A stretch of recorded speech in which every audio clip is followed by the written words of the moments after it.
The meridian had been complaining for 3 days straight, and Dorian Cole had learned to interpret her groans like a doctor reading symptoms.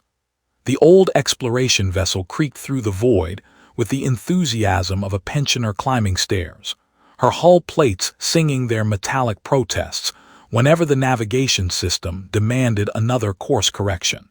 Dorian had grown fond of those sounds over the 18 months of their deep space survey mission. They reminded him that despite all the sleek technology humanity had developed, they still traveled the stars in vessels held together by bolts, welds, and what the chief engineer affectionately called creative optimism. He sat in the geology lab on Deck 4, surrounded by sample containers and the soft blue glow of analysis screens, running his fingers over a chunk of ferromagnetic ore they had collected from an asteroid belt 6 weeks prior. The mineral sang under the scanner, revealing crystalline structures that defied the textbooks he had memorized during his university years. Dorian made a note in his research log, adding a small sketch in the margin because he found that drawings helped him think. His handwriting was terrible, a fact his colleagues reminded him of frequently, but his sketches possessed a certain charm that made up for the illegible annotations surrounding them. The ship lurched. Dorian grabbed the edge of his workstation as the ore sample rolled across the desk and clattered to the floor. The emergency lights flickered once, twice, then stabilized into their standard white. He waited for the captain's voice over the intercom, the reassuring tone of Commander Vasquez explaining that they had merely encountered some spatial turbulence. Nothing to worry about. Please return to your assigned tasks. The intercom remained silent. Dorian retrieved his sample from the floor and set it carefully back in its container.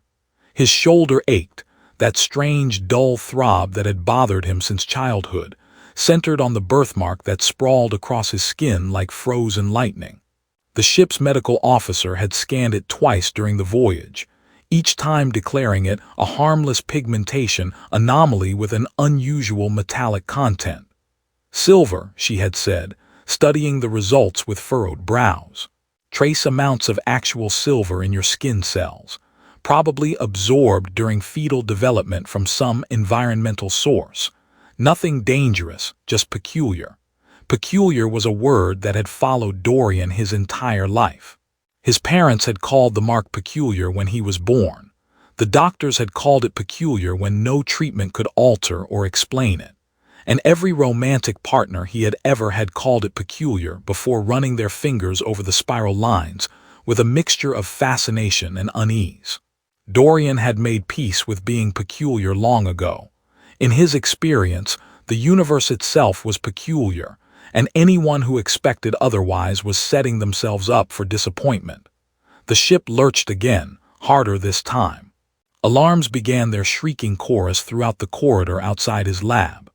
Dorian secured his samples with practiced efficiency, locked down the sensitive equipment, and made his way toward the main corridor where crew members were already rushing past in various states of controlled panic. He spotted Lieutenant Chen, the junior navigator, her face pale beneath the emergency lighting.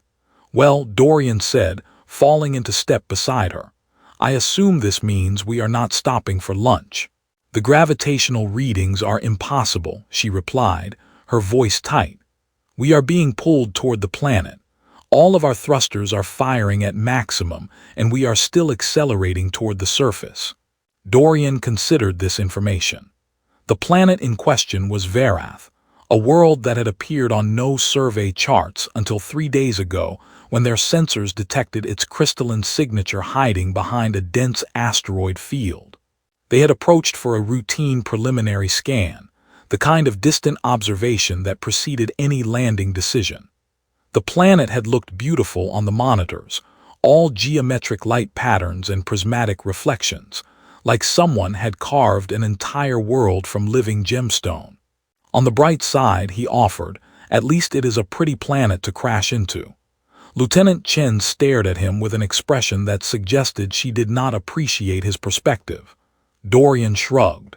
He had learned long ago that panic accomplished nothing useful, and if he was going to die in a fiery wreck on an uncharted world, he preferred to do so with his sense of humor intact. The bridge was chaos when they arrived. Commander Vasquez stood at the central console, her dark eyes fixed on the viewscreen where Verath grew larger with each passing second. The planet's surface was a maze of towering crystal formations, spires and arches and geometric impossibilities that caught the light of the distant sun and scattered it into rainbows. Under different circumstances, Dorian would have found it breathtaking. Under current circumstances, he found it concerning. "All hands to escape pods," Vasquez announced, her voice cutting through the alarm noise with practiced authority. "We have lost navigational control. The Meridian will not survive atmospheric entry. You have 4 minutes." Dorian did not need to be told twice.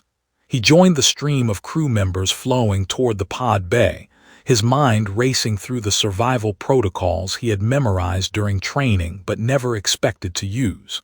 The Meridian carried enough pods to evacuate her complement of 43 souls, each equipped with emergency supplies, distress beacons, and environmental adaptation systems. In theory, they would land safely, signal for rescue, and wait for recovery. In practice, they were about to scatter across an unknown world with no guarantee of reunion. He reached Pod 7 and climbed inside just as the ship's frame groaned with a sound that made his teeth ache. 3 other crew members joined him, their faces masks of fear as they strapped into their seats. Dorian found himself offering reassurances he did not entirely believe, his voice steady while his heart hammered against his ribs.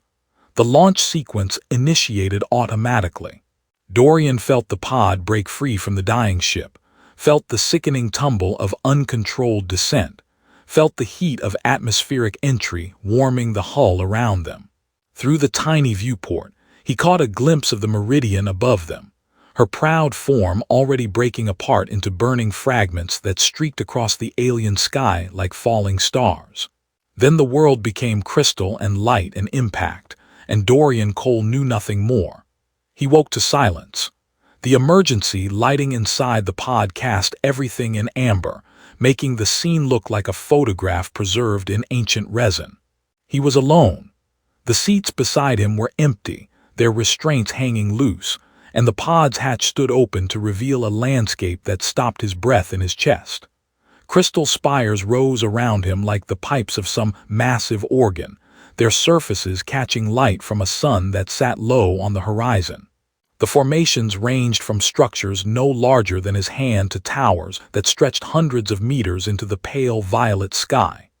Wind moved through them, and they sang. The sound was unlike anything Dorian had ever heard, a harmony of tones that resonated in his bones and made the air itself feel alive. His shoulder throbbed. He looked down and saw that his environmental suit had torn during the crash. The fabric parted across his left shoulder to expose the silver spiral of his birthmark. The skin around it looked inflamed, flushed with color as if responding to some unseen stimulus. Dorian touched it gingerly and winced at the heat radiating from the mark. He climbed out of the pod on unsteady legs, taking stock of his situation with the methodical calm that had served him well through countless field expeditions. His communication equipment was destroyed, crushed by debris during landing. His emergency supplies were intact but limited to perhaps a week of rationed consumption. His fellow pod occupants had apparently evacuated while he was unconscious, their footprints visible in the fine crystalline dust that covered the ground, leading off toward a gap between 2 massive spires. Dorian followed the footprints for perhaps 50 meters before they simply stopped. He stood at the termination point, studying the ground for any sign of where his crewmates had gone, finding nothing but smooth dust undisturbed by any passage. The crystals around him began to glow brighter. He noticed it gradually at first, then with growing alarm as every formation within 10 meters of his position pulsed with inner light that intensified with each step he took. He stopped moving. The glow stabilized but did not fade. Dorian looked at his exposed birthmark, looked at the luminous crystals surrounding him, and felt a cold certainty settle in his stomach.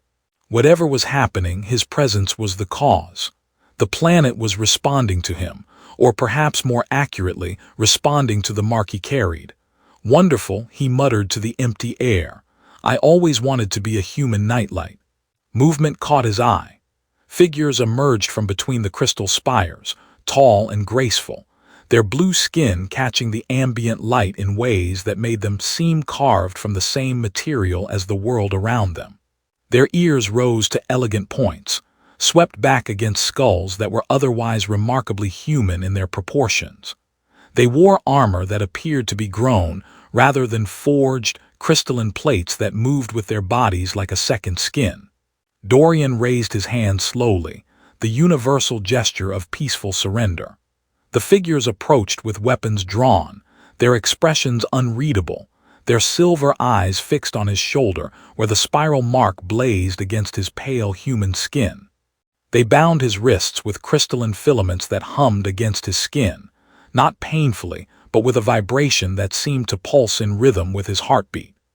Dorian offered no resistance as they secured him, recognizing the futility of struggle against beings who moved with the fluid precision of predators entirely comfortable in their environment. The tallest among them, a male whose blue skin bore intricate patterns of lighter pigmentation across his cheekbones, spoke in a language that flowed like water over stones. Dorian's translation implant caught fragments, isolated words that his software attempted to parse without sufficient context. Outsider, mark, throne, queen. I appreciate the hospitality, Dorian said, knowing they could not understand him but finding comfort in the sound of his own voice. I was hoping for a welcome committee, though I pictured fewer weapons and perhaps some refreshments. The tall one silenced him with a gesture, not threatening but firm, and Dorian decided that cooperation would serve him better than commentary.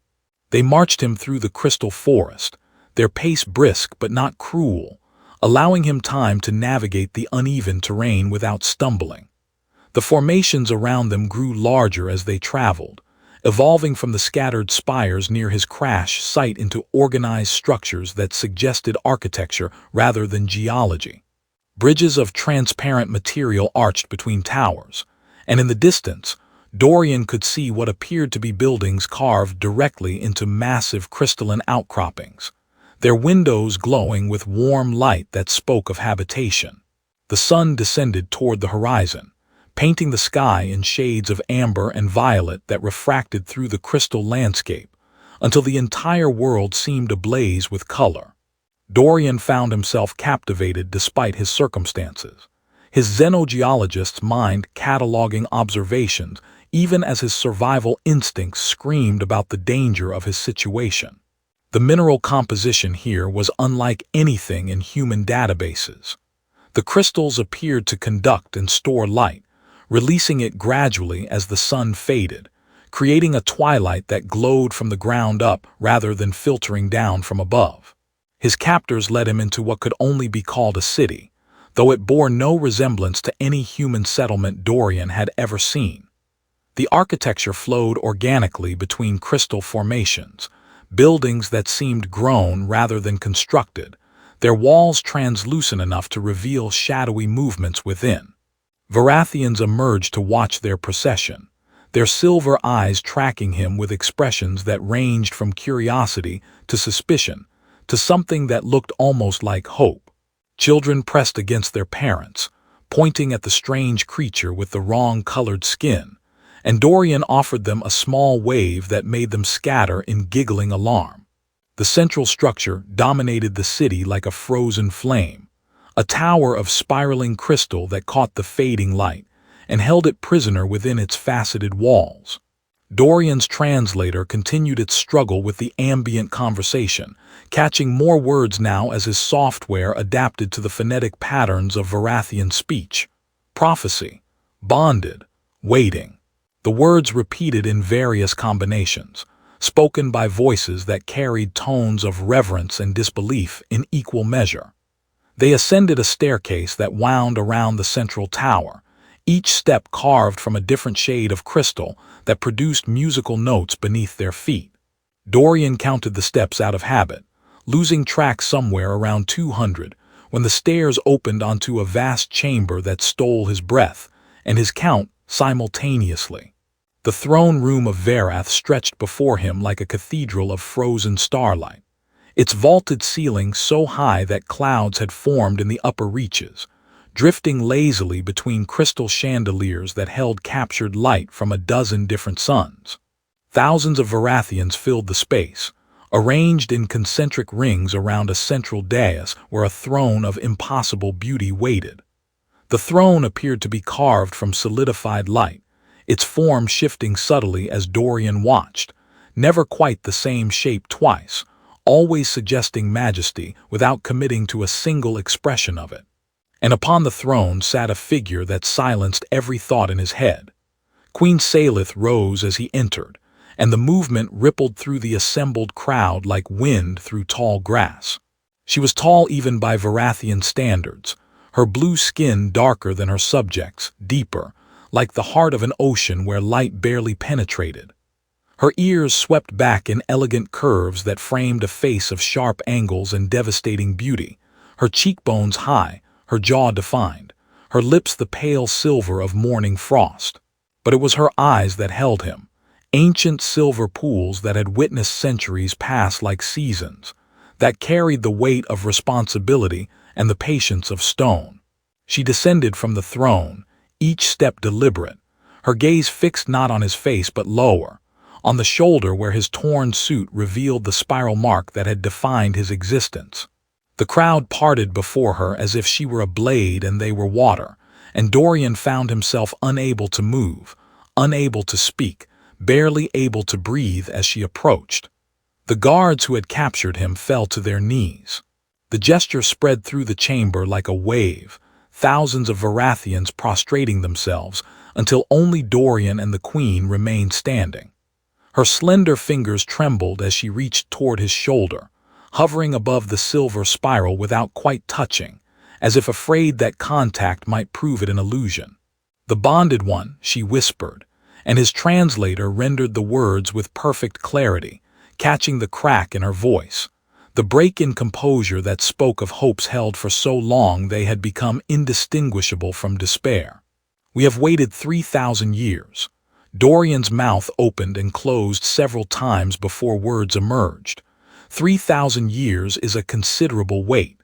I apologize for the delay, but in my defense, I was not aware I had an appointment." Seylith's eyes lifted to meet his, and he saw the tears forming there, silver trails that traced paths down her blue cheeks like rivers of liquid metal. She did not seem to register his words, or if she did not care about their irreverence. Her attention returned to the mark on his shoulder, and this time her fingers made contact, tracing the spiral with a touch so light it felt like the brush of a feather. The mark blazed. Dorian gasped as heat flooded through him, not painful but overwhelming, as if every cell in his body had suddenly remembered a song it had forgotten lifetimes ago. The crystals throughout the throne room responded, their glow intensifying until the chamber burned with light that cast no shadows. The assembled Verathians lifted their heads, their silver eyes wide with wonder, and a sound rose from them that was half prayer and half celebration.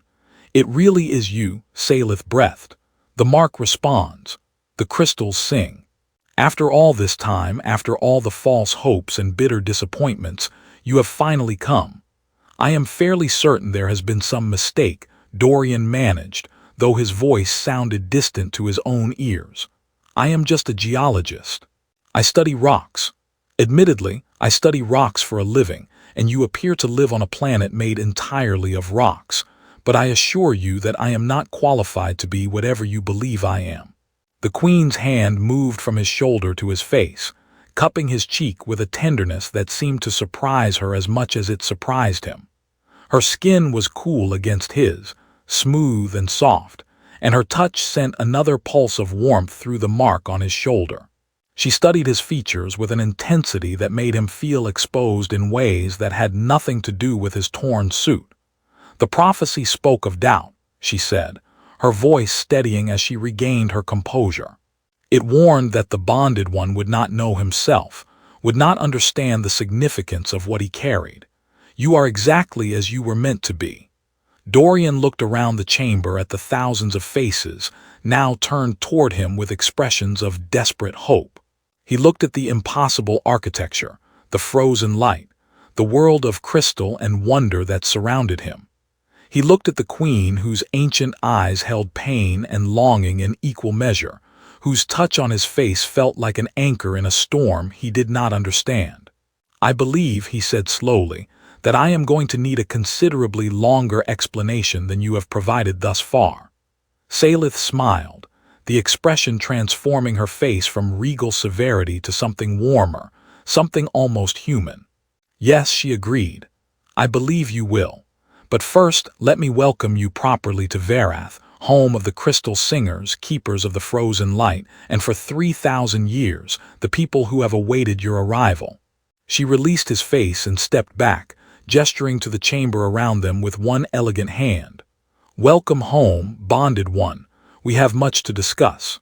They gave him chambers in the upper reaches of the central tower, rooms carved from crystal so pure that the walls seemed to disappear entirely, leaving only the faint geometric lines where facets met to suggest any boundary between interior and exterior space.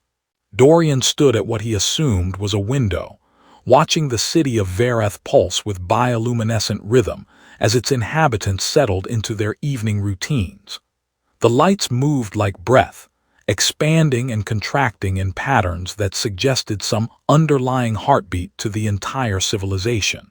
A servant had brought him clothing to replace his torn environmental suit, garments of woven crystal fiber that felt like silk against his skin, but carried a subtle warmth that adjusted to his body temperature.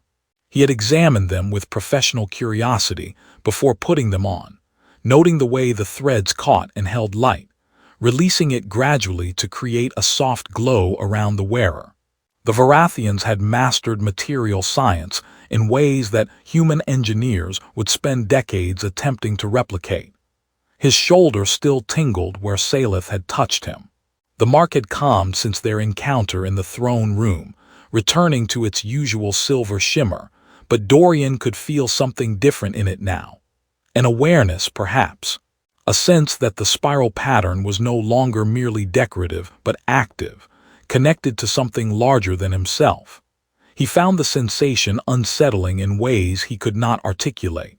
The door chimed, a musical tone that seemed to come from the crystal walls themselves rather than any mechanical device. Dorian called for entry, and Queen Seylith stepped into his chambers carrying a collection of crystalline tablets that glowed with stored data. She had changed from her formal throne room attire into simpler garments. Though simple for Verathian royalty, still meant elegant cuts and luminous fabrics that probably cost more than Dorian's entire annual salary.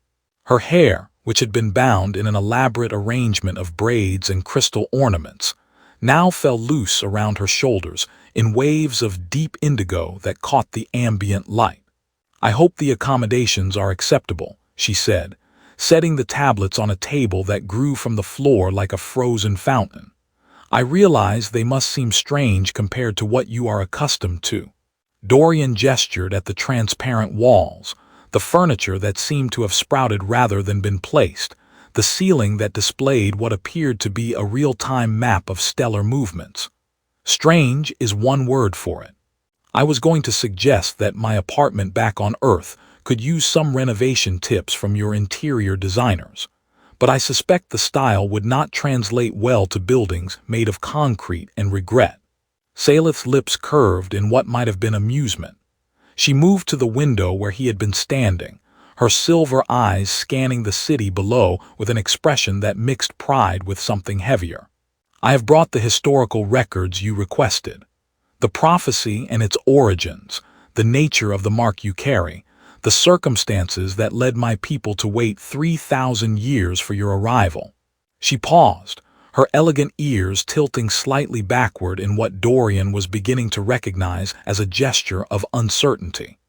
"I must warn you that some of what you learn may be difficult to accept. More difficult than discovering I am apparently the subject of an ancient alien prophecy." Dorian settled into a chair that adjusted its shape to accommodate his human proportions. I crash-landed on your planet this morning expecting to catalog mineral samples. My threshold for difficult has expanded considerably since then. The Queen turned from the window, her ancient gaze meeting his with an intensity that made him want to look away.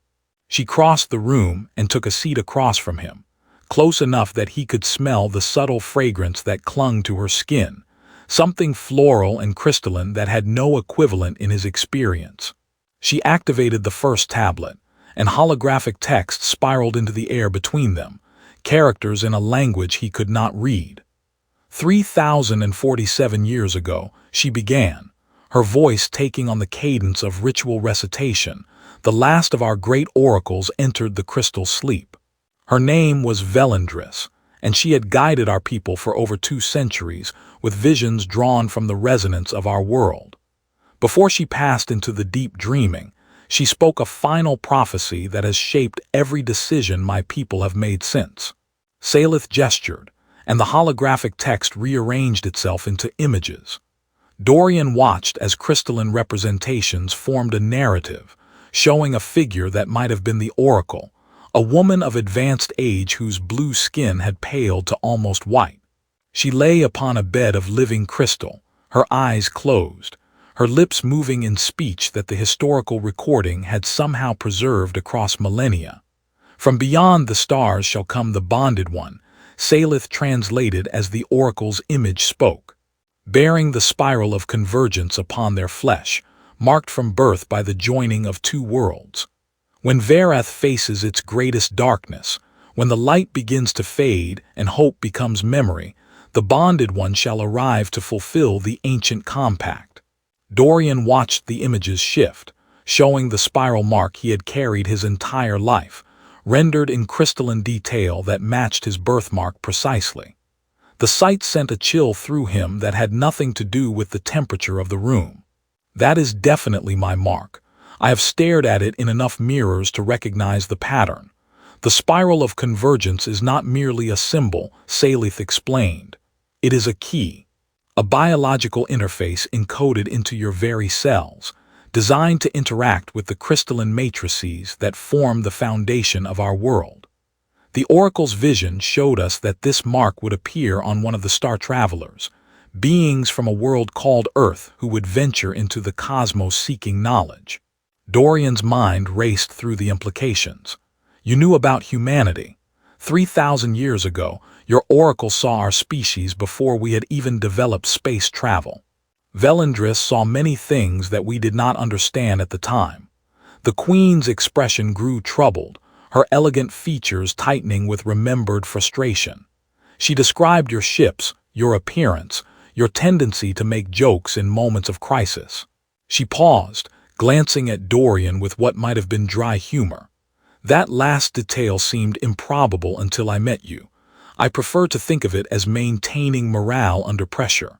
Dorian leaned forward, studying the holographic images as they continued to cycle through the oracle's visions. What is this greatest darkness your prophecy mentions? You said something in the throne room about waiting, about hope. What exactly is Verath facing? Seylith was silent for a long moment, her silver eyes distant. When she spoke again, her voice carried the weight of centuries. We call it the dimming. Our world, our entire civilization, is built upon the resonance of our crystals. They store light, conduct energy, enable communication across vast distances. They are the foundation of everything we have achieved. And they are dying. She rose and moved to the window again, her silhouette framed against the glowing cityscape. Dorian watched her shoulders tense, saw the way her hands clasped behind her back with fingers intertwined. For the past 800 years, the crystals have been losing their resonance. Slowly at first, so gradually that my ancestors dismissed the early signs as natural variation. But the decline has accelerated. The outermost regions of our world have already gone dark, their crystal formations silent and cold.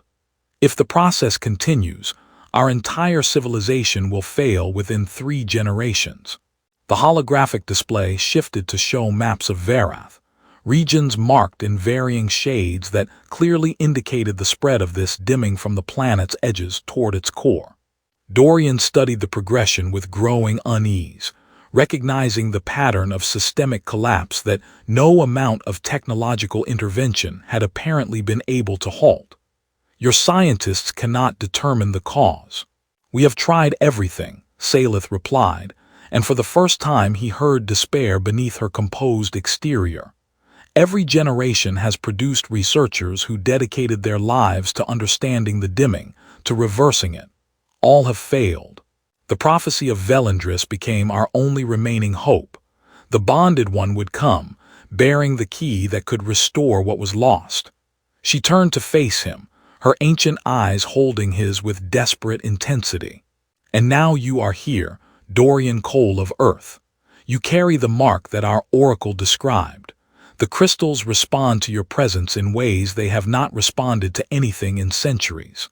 The question that remains is whether you can be what the prophecy claims, or whether my people's last hope is simply a man who studies rocks and makes jokes about parking validation. Dorian absorbed her words, feeling the weight of expectation settling onto his shoulders like a physical burden. He thought about his life on Earth, his modest apartment, his collection of mineral samples, his habit of naming his equipment and talking to it during long field expeditions. He thought about the birthmark he had carried since before memory, the mark that no doctor could explain, the peculiarity that had defined him without ever revealing its purpose. I cannot promise to be your savior, he said finally, meeting her gaze with honesty he hoped she could recognize.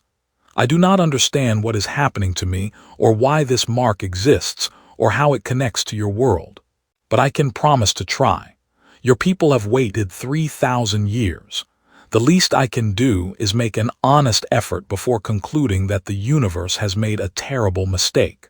Seylith studied him for a long moment, something shifting in her expression, softening the regal severity into something more personal. Perhaps, she said quietly, an honest effort is exactly what the prophecy intended. The heart of Verath lay at the center of the planet, accessible only through a spiraling descent that took Dorian and Seylith deep beneath the city into caverns, where the crystal formations grew so dense that walking required careful navigation between their razor-sharp edges. The air grew warmer as they descended, carrying a vibration that Dorian felt in his teeth before he heard it with his ears. His birthmark had begun glowing the moment they entered the first tunnel, its silver light casting strange shadows on the walls around them. I should mention, Dorian said as they navigated a particularly narrow passage, that I am mildly claustrophobic. Nothing serious, just a general preference for spaces where the ceiling does not threaten to impale me. Seylith glanced back at him, her silver eyes catching the light from his mark. The heart has tested every supplicant who approached it for 3 millennia. Physical danger is the least of what awaits us. Wonderful. I was worried this might be too easy. They emerged from the passage into a chamber that defied comprehension.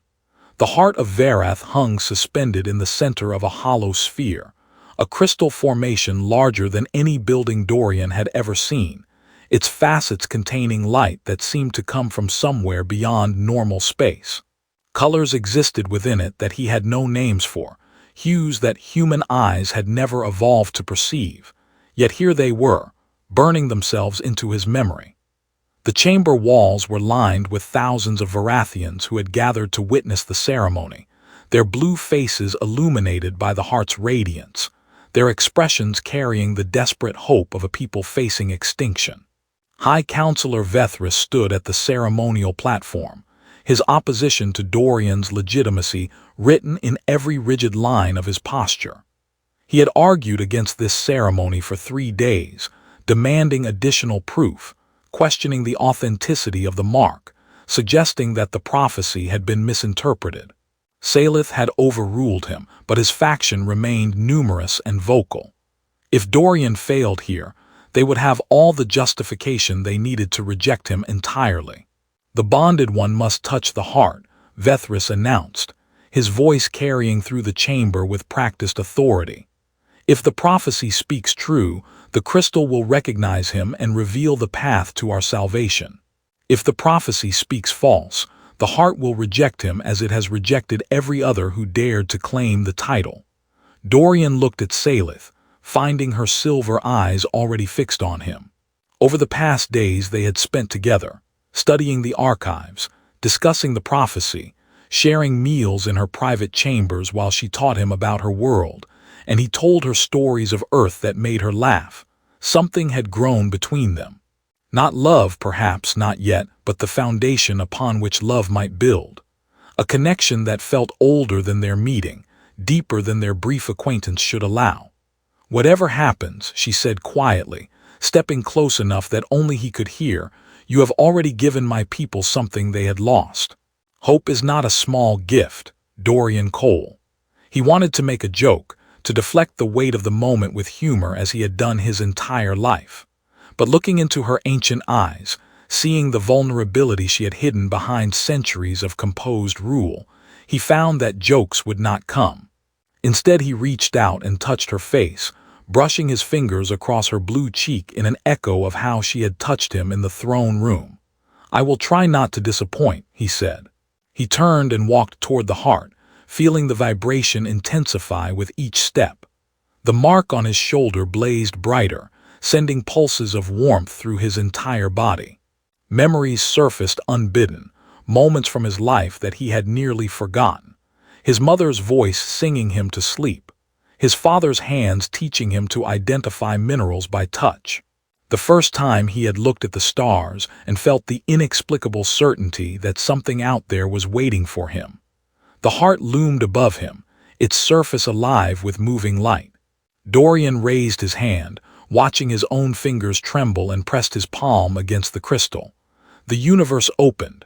He saw everything.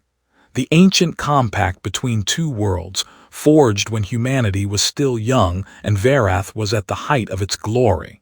Travelers from Earth, humans who had discovered methods of crossing the stars long before recorded history, had come to Verath seeking knowledge. They had found a civilization of crystal singers who could shape light itself, and in the exchange that followed, both peoples had been transformed. The mark Dorian carried was a key, yes, but also a promise. A biological covenant encoded into a single human lineage, passed down through generations who never knew what they carried, waiting for the moment when it would be needed.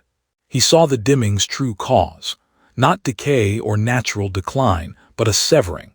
The compact between worlds had been broken when the ancient human travelers departed, their connection to Verath maintained only through the mark they left behind. Without that connection, without the resonance between human consciousness and Verathian crystal, the heart had begun to fade. It needed both frequencies to sing properly. It needed both peoples to be whole. He saw Seylith, not as she was now, ancient and burdened, but as she had been when she first took the throne. Young and fierce and terrified, inheriting a dying world and a prophecy she desperately wanted to believe. He saw the centuries of waiting, the false hopes and bitter disappointments, the suitors and supplicants who had tried to claim the mark through deception. He saw her loneliness, her dedication, her refusal to abandon hope even when hope seemed foolish. And he saw himself, not the man he had been, uncertain and self-deprecating, hiding behind humor to avoid confronting the peculiarity that had always set him apart. He saw the man he could become, the bridge between worlds, the one who could restore what had been lost. The heart sang. The sound filled the chamber, filled the city, filled the entire planet with a resonance that had been silent for 3,000 years. Light erupted from the crystalline waves that rolled outward like ripples in a cosmic pond, racing toward the dark edges of Verath, where the dimming had claimed so much. Dorian felt the connection establish itself, felt his consciousness merge with something vast and ancient and achingly beautiful.